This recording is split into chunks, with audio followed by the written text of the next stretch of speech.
आणि आता एक अत्यंत धक्कादायक माहिती समोर येते सांगलीमधून। सांगलीमध्ये 7 महिन्याच्या गर्भवती महिलेने आत्महत्या केल्याचा धक्कादायक प्रकार घडला। सासरच्या मंडळींकडून धर्मांतरणासाठी होणाऱ्या छळाला कंटाळून तिने आत्महत्या केल्याचा आरोप करण्यात आला। या प्रकरणी कुपवाड MIDC पोलिसांनी पतीसह सासू सासऱ्याला अटक केली आहे। ऋतुजा राजगे असं या आत्महत्या केलेल्या महिलेचं नाव आहे।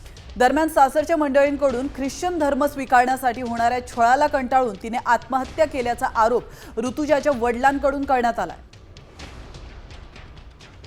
ख्रिश्चनाच्या प्रवृत्तीचे ख्रिश्चनाच्या रीतिरिवाजाप्रमाणे ते आहेत आणि ते मला फोर्स करतात की धर्म स्वीकार, आमच्या फादर सांगतोय त्या पद्धतीने तू सर्व आचरण कर।